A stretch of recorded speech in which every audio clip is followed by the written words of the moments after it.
안녕하세요. 저는 현재 35살인데요. 작년에 결혼식 날 충격적인 사건을 경험하게 된 신부입니다. 시간이 꽤 지났음에도 그때만 생각하면 정말 소름이 돋을 정도로 끔찍합니다.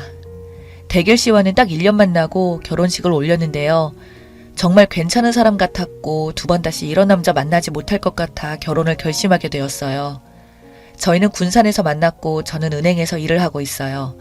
군산으로 발령이 나게 되면서 타지에서 일하다 보니 많이 외로웠나 봐요. 제가 부침성이 좋지 않아서 새로 발령난 곳의 직원분들과 친해지는데 시간이 오래 걸렸어요. 제 성격을 어느 정도 눈치는 챘는지 정말 많은 배려를 해주셨죠. 그렇게 6개월 정도 지난 시점에 일이 좀 바빠지는 시기가 있었는데 밥 먹으러 갈 시간조차 없어서 배달 음식을 시키게 되었고 그때 중국 음식 배달하러 온 사람이 대길 씨였습니다. 음식을 내려놓으면서 저를 빤히 쳐다보더니 처음 보는 얼굴인 것 같은데 여기 새로 오신 직원분이세요? 제가 직원분 얼굴 빠삭하게 알거든요. 그리고 저희 중국집이 여기 동네에서 탑이에요. 제일 맛있기로 소문이 났죠. 선택 아주 잘하신 겁니다. 짜장면 곱빼기 맞으시죠? 생각보다 많을 텐데 위가 크신가 봐요. 꽤 많이 드시네요. 그리고 이거 쿠폰인데요. 10장 모으시면 탕수육 하나 공짜예요. 저는 짜장면 곱빼기가 아니라 볶음밥이거든요. 그리고 저 위 작거든요. 앞으로 이 집에서 배달시킬 일 없을 것 같네요. 음식 주시는 거 보니까 딱 봤을 때 이 동네에서 아마 최고로 맛이 없을 것 같아 걱정이네요. 그리고 이거 다시 가져가세요. 쿠폰 필요 없어요. 저 그렇게 한가하지 않거든요. 뭘 그렇게 쳐다봐요? 제가 생각보다 상처를 좀 받아서 세게 나왔는데 놀랐는지 저를 멍하니 쳐다보면서 한참을 서 있었습니다. 그런데 그때부터가 시작이었습니다. 점심시간만 되면 시키지도 않았는데 중국 음식을 가져왔고 서비스라면서 계속해서 저에게 얼굴을 보이더니 일부러 가까이 와서는 맛있게 먹으라며 윙크도 하고 나갔어요. 반복적으로 하다 보니 주변 분들은 분위기 좋다며 저희가 잘 어울린다면서 좋은 인연 만들기를 바랬고 첫인상부터 남달랐던 대길 씨가 자기 감정에 대해서 솔직하게 모든 걸 표현하는 바람에 10번 찍어 안 넘어가는 나무 없다고 결국 강렬했던 인상을 남긴 대길 씨와 연인 사이로 발전하게 되었습니다. 참 별난 인연이었죠. 그렇게 지내다 보니 대길 씨가 중국집 아들이라는 걸 알게 되었고 저희는 외식도 중국집에서 하게 되었죠. 자연스럽게 인사까지 하게 되자 아버님께서는 저를 상당히 마음에 들어 하셨고 앞으로 좋은 관계 유지하다가 결혼까지 했으면 좋겠다는 말을 듣게 되었습니다. 타지에서 새롭게 생활하는 부분에 있어 의지할 수 있는 데가 있다 보니 정말 많은 도움이 되었고 그렇게 새로운 도시에서의 생활을 잘 적응하며 살아오던 중 어머님께서 저에게 결혼에 대해 물어보셨습니다. 우리 대길이랑 만난 지 1년 지났지? 사람은 사계절 만나보면 다 겪는 거라고 하잖니.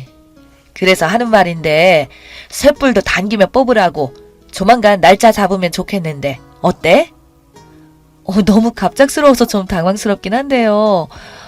저도 대길 씨랑 가볍게 만나는 거 아니고 진지하게 생각하고 있어요.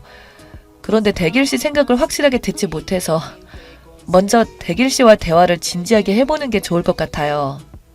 뭘 그렇게 둘이서 진지한 얘기를 하고 있어. 내험담했지. 어쩐지 귀가 간지럽던데. 말해봐. 무슨 얘기야? 무슨 얘기를 했겠니? 당연히 너희 결혼 얘기지. 언제까지 연애만 하고 있었겠냐? 1~2살 먹은 아이도 아니고. 시간 지나면 나이만 먹지. 1살이라도 젊었을 때 빨리 결혼하는 게 좋지 않겠어? 그래야 집도 살 수 있는 거야. 어머님께서 저희 둘의 결혼을 계속해서 재촉하셨고 대길 씨도 저와 결혼하고 싶다며 진지하게 자신의 속마음을 저에게 꺼내놓았습니다.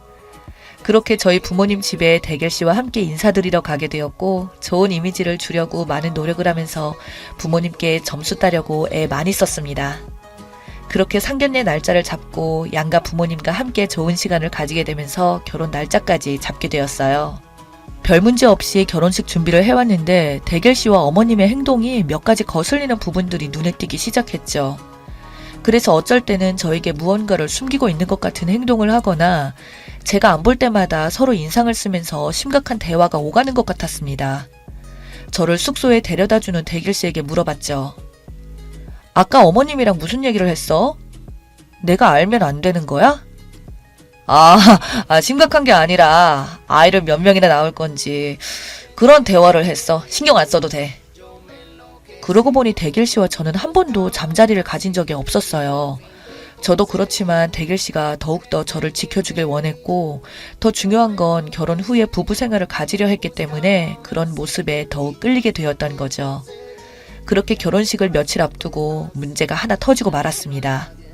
어떤 여자분께서 대길 씨를 마음에 두고 있었는지 저희 은행에 찾아와서는 저를 따로 불렀고 저보다 먼저 대길 씨를 만나고 있었다면서 이 결혼에 대해 이야기를 나누다 보니 감정이 격해지기 시작했어요.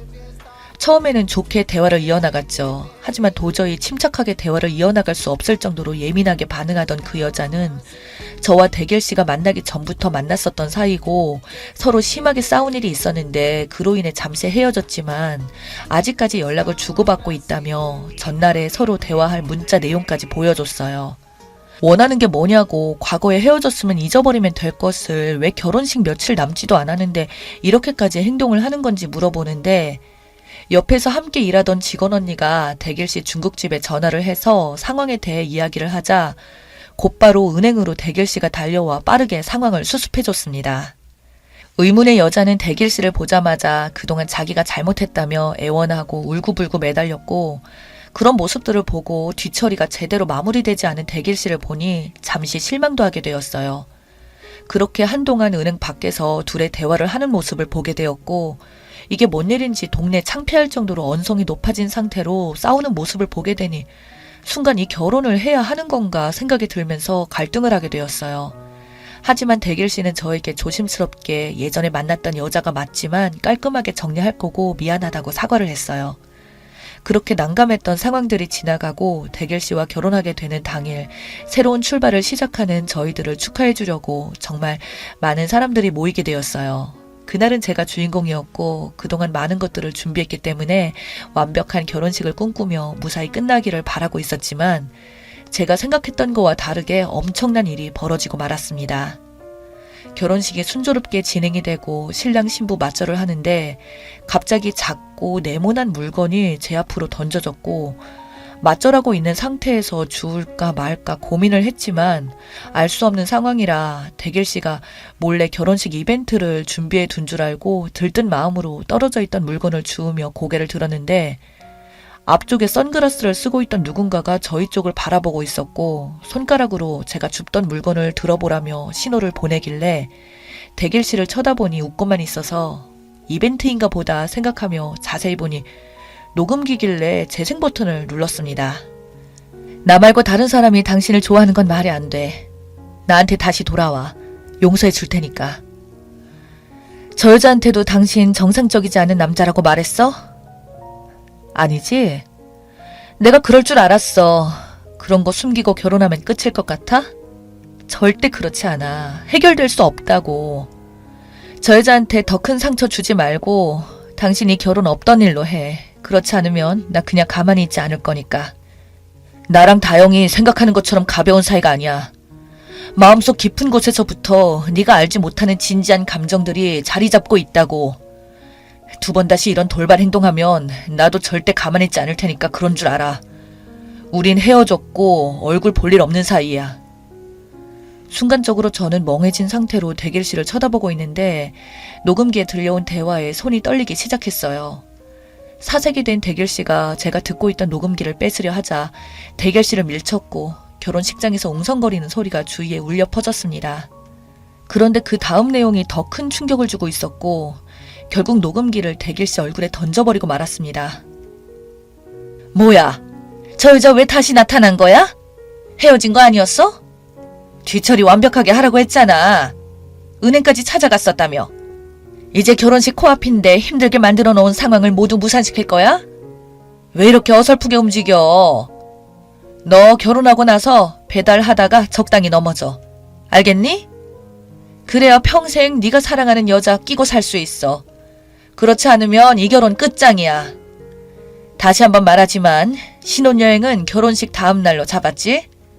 결혼 끝나고 저녁에 전화할 테니까 중국집 나와라. 그리고 잠시 배달 일을 도와주는 척 하다가 오토바이 사고를 내라고.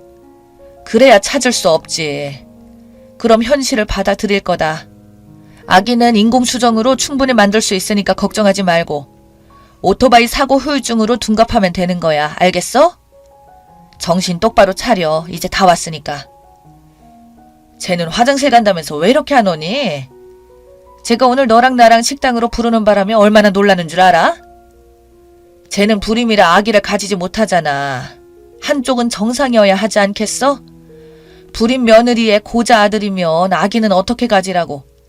죽은 척이라도 해야 하잖니. 정말 엄청난 말들이 오고 간 걸 듣게 되었고 저는 털썩 주저앉고 말았습니다. 그걸 듣고 있던 아빠가 엄청나게 화가 나셨는지 당황해하는 예비 시어머니에게 달려가더니 멱살을 잡아 패대기를 치셨습니다. 그리고 순식간에 양가 집안 모두 난리가 났고 결혼식장은 아수라장이 되었어요. 결혼식장에서 모든 걸 듣고 있던 온 가족, 친구, 친척분들의 시선은 대길 씨와 예비 시어머니에게 꽂혔고 인간도 아니라면서 엄청난 욕설을 퍼붓기 시작했습니다.